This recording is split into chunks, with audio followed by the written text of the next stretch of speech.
4.2, here's the old gem. Section 43 of the Terrorism Act 2000 should be a last resort. And yet, what do we hear every fucking time?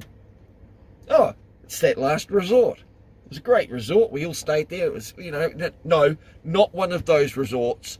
Last resort for the cops to use. Even though it's the first resort they go to. Learn your rights, everybody.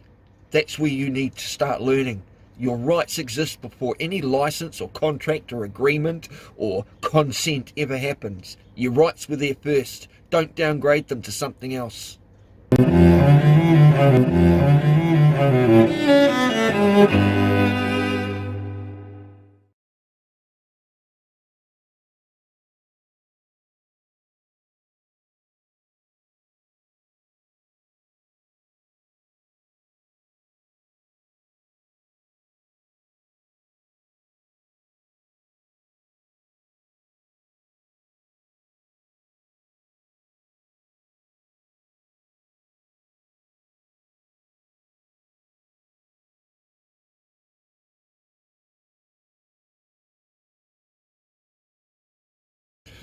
G'day everybody.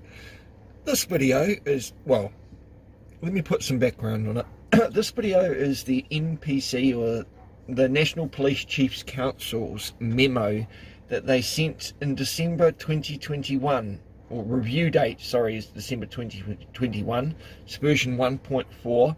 It's something that Dino chucked us all in Deanology's live chat today, and I figured that seeing some police officers find it difficult to read, I might read it out for them. Now, we don't have this sort of crap in New Zealand. Yes, on the occasion, a police officer may come out and stop you when you're recording police. I know, trust me. But there's only 12,000 odd police officers. Well, sorry, between 8.4 and 12,000 police officers in New Zealand, and they do a very strict, stringent sort of intellectual tests, and of course if you reach too high you don't get in. So yeah, this is for those types that don't like to read, and I know I do have a lot of police watchers from New Zealand. Thanks for the thumbs downs, guys. But yeah, this is mainly for the UK audience. I've been spending a fair bit of time on the UK live chats with Deanology in the last lockdowns, so yeah, I found this was really interesting. And if you're going to go out and bloody well audit, if you can't save this video that reads it out to the idiots, then grab it. I'm going to leave a copy of this on my Google Drive. The link will be in the description of the video. If anybody needs it, click on the Google Drive link and go and download it. It's there for everybody to have. But yeah, it's a lot better, instead of just saying, look, there was a memo, didn't you read it, to actually pull out what you're fucking talking about. They want information off of you. Give them some. It's that simple. Anyway, without further ado, I'll read on. Now, this is Security Classification Official. It was a FOIA request. Author is Helen Morder from the NPCC and Local Policing Coordination Committee Communications Advisory Group. It's sent to Media Relations APP, Public Order APP and Conflict Management, and as I said before, the next review date is December 2021. It's entitled Auditors, Social Media Bloggers, Initial Guidance. Alright. The National Police Chief Council has agreed to these guidelines being circulated to adopt police forces in England, Wales and Northern Ireland. That's to be adopted by you. Okay, you don't get a choice. Guidelines produced by the NPCC should be used by chief officers to shape police responses to ensure that the public experience consistent levels of service. Because consistently right now they're abusing Section 43. The implementation of all guidance will require operational choices to be made at local level in order to achieve the appropriate police response. The purpose of this guidance is to assist force personnel to conduct themselves accordingly when interacting with self-proclaimed auditors. Gotta love the condescending fucking wording. Self-proclaimed auditors and social media bloggers. This guidance will be updated and republished as necessary. And this guidance has been around since 2010, people. 11 years and they're still doing it. Any queries relating to this document should be directed to either the author detailed above or the NPCC Business Support Office on 020 7084 8959 or 8958. Okay, and that's copyright 2020 National Police crummy cunts. Right, contents. And of course here we have all the multiple of sections we have in this guidance. Is number 1 is your order to social media bloggers. Number 2 is ACPO guidance of photographers, and like I said, 2010, how to respond to auditors and bloggers in case the police fail to use common sense and logic. And then there's powers, and then circulation of guidance. So let's jump on into section 1. Section 1. Auditors, social media bloggers. 1.1.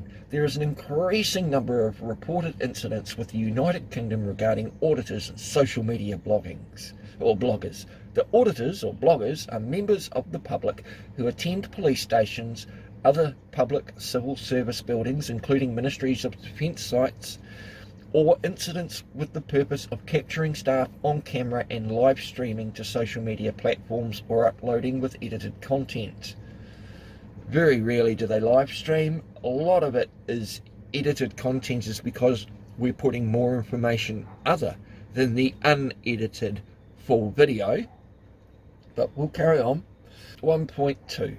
Auditing blogging is a behaviour that has common practice in the USA for a number of years and is developing a growing community of auditors. Sorry about that, Fiscal. I know you don't like that word, community. Of auditors, subscribers and viewers throughout the United Kingdom. 1.3. The auditors use security concerns surrounding the filming of staff and premises alongside limited powers to prevent it. To prevent what? You guys having a concern? Get some counselling. Because there's no lawful or legal concerns with it. If you have a security concern, work it out. Deal with your insecurity and get yourself checked out. And if you're insecure about a camera, you should not be in the police force. You pricks use them all day, every day.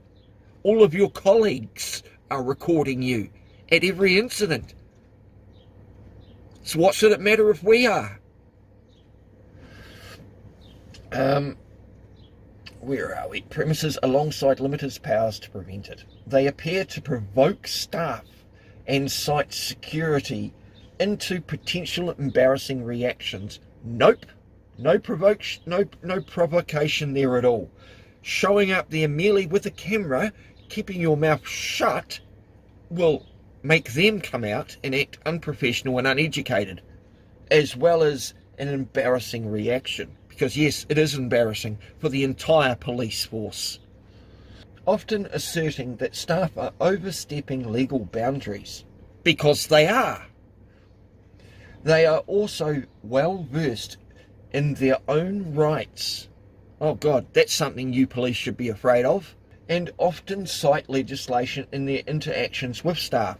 And all of those legislative citing is absolutely perfect. It's a shame that the constables aren't as clued up on basic legislation as the auditors and bloggers are, really, isn't it? What does that say about the police force? Are you not training your staff correctly? Any perception they are under police surveillance is likely to be challenged robustly and potentially publicly. Any perception they're under police surveillance? There's no perception, there's no delusion. We're all under 100% surveillance anywhere in public. Doesn't matter if the police is surveilling us, or the cop shop, or the dairy, or the service station, or the supermarket. There's cameras on us 24 hours a day, on all of us. So, perception that we're under surveillance, well, that depends if the police are actually using their powers of surveillance legally, wouldn't it? Auditors/bloggers should not be confused with hostile reconnaissance. Got that, officers? They should not, that's N-O-T, be confused with hostile reconnaissance, which is by its nature covert. Exactly. Someone standing there in a bright fucking fluoro top with a camera in broad fucking daylight is not covert. Hostile reconnaissance will cover and test. Are you ready? Security vulnerabilities, only if they're insecure. Patrol routes, no, we don't give a fuck about that sort of thing. Shift patterns, no, but if we show up there at shift change, it's always good. Layout of a venue, yeah, Google Maps helps us out with most of those things, people. And security practices, well, again, if you're abiding by the law, there's nothing to worry about, is there? And that stands for all those, you know, security guards that like to cover their badge. That means they're accredited. Covering their badge makes them a threat to the general public because they don't want to be held accountable when they shouldn't be standing there like a fucking muppet getting paid a good wage doing fuck all.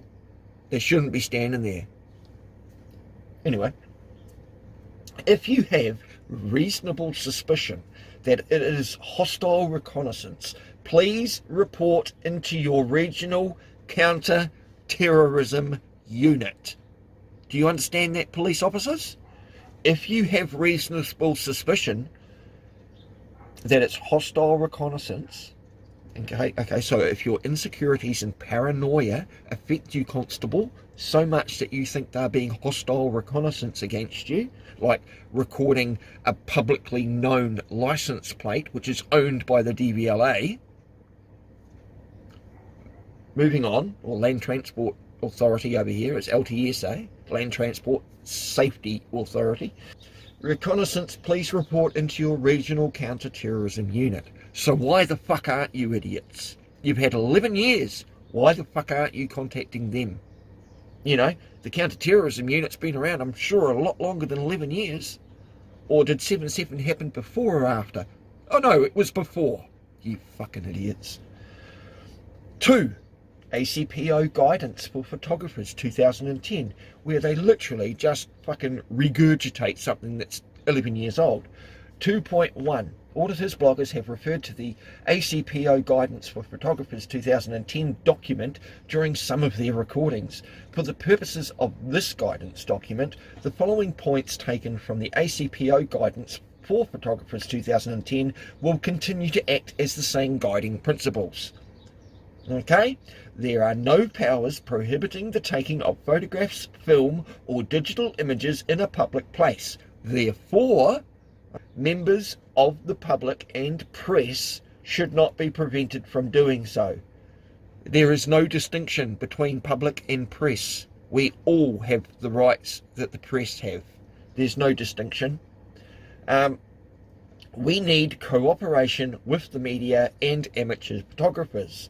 They play a vital role as their images help us identify criminals, which I have personally done. I chased a fucker down that was stealing 2 phones, got the guy on film, and he went for a skate. Alright, so, and yes, I helped the cops out. I gave them the footage. Because that's what you do if you're a moral or ethical person.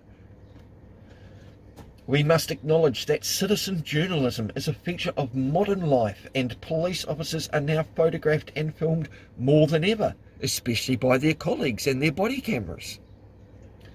Unnecessarily restricting photography where for the casual tourist or professional is unacceptable. Got that, boys? Girls? Unacceptable. And it undermines public confidence in the police service. It undermines public confidence and trust in the police service is what it also does. Don't forget, with confidence comes trust. Trust and confidence. At least that's what the New Zealand police seem to like to fucking try and keep their heart on about anyway. Once an image has been recorded, the police have no power to delete it or confiscate it without a court order. Got that? All right? To all of you guys, all of you security and police officers out there that say, oh, I'm sorry, you're going to have to delete that, go fuck yourself. Get a court order. Then we'll listen. 2.2. The College of Policing also has guidance that can be accessed through the Media Relations app and the Public Order app, which Chief Constables and local commanders may wish to use alongside this guidance. You think? Well, they haven't yet.